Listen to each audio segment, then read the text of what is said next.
G'day guys, thanks for watching as always, and welcome to part 2 of making a bent stickbait. Now if you haven't already seen part 1, please do so before we obviously continue on with this video. Now in the last video we did get to a pretty solid stage, but we only really finished one side of the lure, this one. We carved some scales, we got a face carving in there. It's all neatly sanded.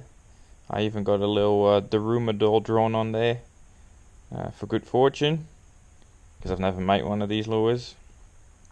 But yeah, so one side is looking pretty good. Unfortunately the other side is yeah, not looking so pretty. We've got two weight holes that need covering up, and you can do that one way or another, but this time I've decided to pick some tape, some shirt tape. This stuff's from Home Depot, cost me $3. It's got a nice shiny, well, it doesn't really have a pattern, it's just shiny.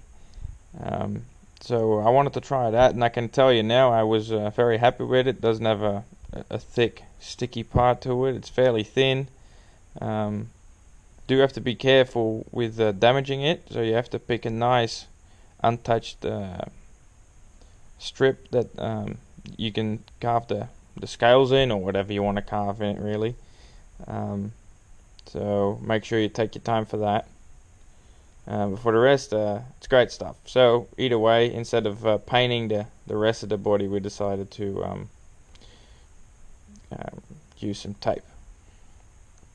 Now first I wanted to carve a little fin, one of them little pectoral fins right behind the gill plate.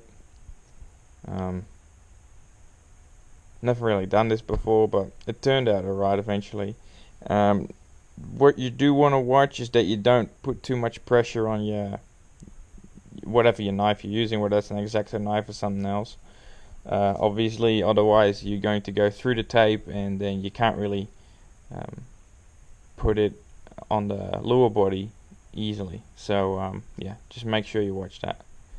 Now you could use a ruler for the scales. I'm using a little bit of cardboard, as you can see here. As long as it's straight. I'm preferring cardboard because it's less likely to damage the tape. And oh well, it works. Whatever is straight, whatever works for you.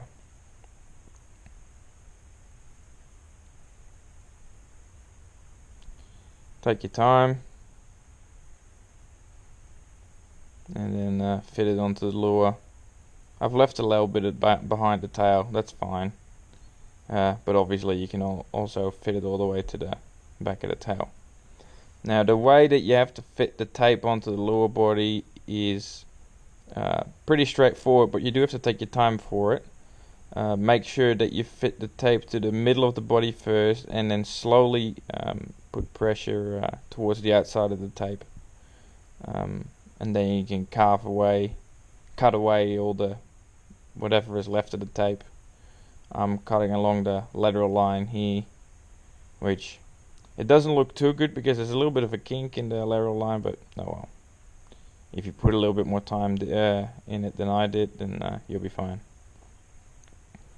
So I did change my mind a little bit about where the attachment point for my line would be. I changed it from the nose to the side of the head, just like the Burns Living That Special has. Simply because I was hoping to have a bit more of an erratic action, but I did not know at this point. Good thing is that I can always switch over, cover up the hole a little bit, and continue on. Either way, I had to fit in the trebles as well. So the belly hook hanger went first, since that was a little bit of a tricky thing to do. Also, wasn't very clever of me not having put epoxy on it yet, because when you put the hooks on there, you can easily damage the foil. But it turned out alright. I took my time with it, and came out sweet. I added a couple of dots just as a little pattern. And now it's just time to put a bit of epoxy over it, I guess. It's after the Envirotex Light. Now, one thing that you might want to consider if you use an epoxy like Envirotex just sand it off a little bit after it's dried up, so it doesn't make the lure a whole lot thicker than it originally was. Well, time for the pull test. See how she goes. Fingers crossed. And I was actually quite pleased. It's quite a nice wiggle to it. Dives underwater every now and then. Very slow floating. Very slowly floats back to the surface, so that's awesome. But a very nice side to side swimming action. You can just straight retrieve it over the top of the water and it swims quite well. Not half as good as the OSB bent minnow. That's still my favorite, but yeah, I wasn't unhappy with the first bent stickbait I made, so can't complain.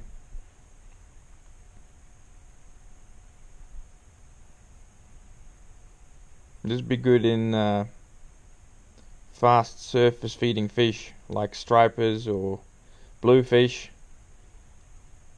maybe even canal tuna, the good old Jack Crevalle. I reckon plenty of fish will have a go at it. Anyways, thanks for watching, guys. I hope you guys enjoyed. I do have a couple more lure projects going on at the moment. One of them will be sent to Australia to get tested out on barramundi, so stay tuned for that one. And yeah, don't forget to subscribe. Cheers.